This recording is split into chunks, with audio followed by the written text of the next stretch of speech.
নমস্কার সবাইকে, আশা করছি তোমরা সবাই খুব ভালো আছো, সুস্থ আছো। নতুন আরও একটা ভিডিও নিয়ে তোমাদের জন্য চলে এসেছি। একটা পুজোর ভিডিও তোমাদের সাথে শেয়ার করার জন্য চলে এলাম।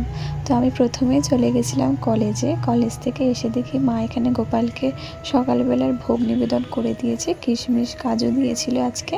তো এখানে আমি সমস্ত ঠাকুরকে তোমাদেরকে আরেকবার দেখিয়ে দিলাম। আর কালকে রাত্রিবেলা যেহেতু বুধবার ছিল, তোমরা জানো আমি বুধবারই ঘর তুলে দিই, বৃহস্পতিবার আবার পুনরায় সেটা স্থাপন করি। এই জন্যই কালকে রাত্রিবেলার সমস্ত বাসনপত্র মেজে রাখা হয়েছে। তো এখানে আমি প্রথমে গোপালকে স্নান করাচ্ছি। এখন আমি আর প্রতিদিন গোপালকে স্নান করাই না, শুধুমাত্র বৃহস্পতিবার দিনই করাই বা কোনো বিশেষ দিনে। এখানে প্রথমে গোপালের হাত পা ধুয়ে তারপর স্নান করানো হয়েছে। আর যেহেতু বৃহস্পতিবার ছিল তাই চন্দন দিয়ে স্নান করিয়েছিলাম। গোপালের স্নান করা জলটা আমি গাছে দিয়ে দিলাম। এরপর ভালো করে মুছিয়ে, সেদিন যেহেতু বৃহস্পতিবার ছিল আর আমি শুনেছিলাম বৃহস্পতিবারে গোপালকে হলুদ পরাতে হয়, তো এখান থেকে আমি হলুদ জামাটা পরেছিলাম না। তো এই হলুদ জামাটা হচ্ছে গোপালের প্রথম জামা। যখন আমরা বৃন্দাবন থেকে গোপালকে এনেছিলাম, গোপাল কিন্তু এই হলুদ জামাটা পরেই আমাদের বাড়ি এসেছিল। এরপর আমি সমস্ত ঠাকুরকে গোলাপ জল এবং জল দিয়ে খুব ভালো করে মুছিয়ে নিলাম। আর শিব ঠাকুরকে স্নান করাবো, কারণ তোমরা সবাই জানো আমি প্রতিদিনই শিব ঠাকুরকে স্নান করাই। প্রথমে এমনি জল দিয়ে চন্দনগুলো ভালো করে ধুয়ে নিলাম। তারপর এমনি জলের সাথে অল্প একটু গঙ্গা জল মিশিয়ে মহাদেবকে স্নান করিয়ে নিচ্ছি। এরপর মহাদেবকে ভালো করে মুছিয়ে নিয়ে সিংহাসনে তুলে দিলাম। আর এখানে আমি দু রকম চন্দন নিয়েছি, শ্বেত চন্দন আর কেশর চন্দন। আর কেশর চন্দনটা আমি সব ঠাকুরকে তিলক পরাবো, আর শ্বেত চন্দনটা দিয়ে আমি সবার চরণে তুলসী পাতা অর্পণ করব।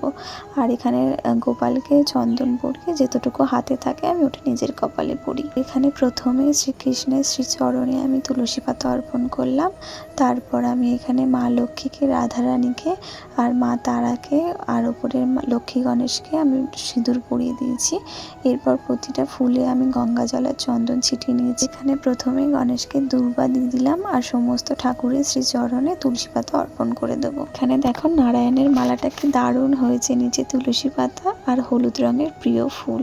পর আমি মা লক্ষ্মীর ঘট পেতে দিলাম, সেটা তোমাদের সাথে পুরোটা শেয়ার করছি না, কারণ তোমরা অনেকবারই দেখেছো। পর ঘরটা স্থাপন করে ঘটের উপর দুর্বা এবং ফুল দিয়ে দিলাম।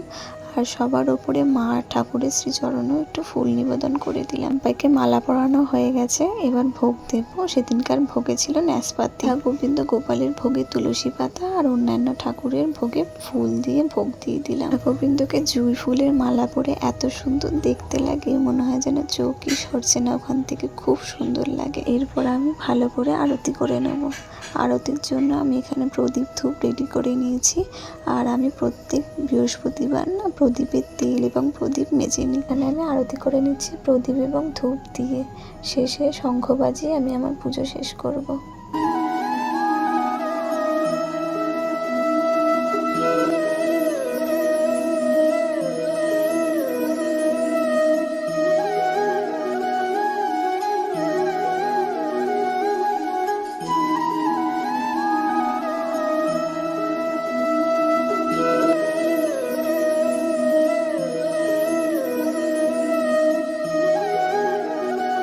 এভাবে আমি বৃহস্পতিবারের পুজো করেছিলাম। তোমরা অবশ্যই কমেন্ট করে জানিও তোমাদের কেমন লাগলো। আশা করছি তোমাদের ভালো লেগেছে। লাগলে একটা লাইক করে দিও আর চ্যানেলটাকে সাবস্ক্রাইব করে পাশে থেকো। সবাই ভালো থেকো, সুস্থ থেকো। রাধে রাধে।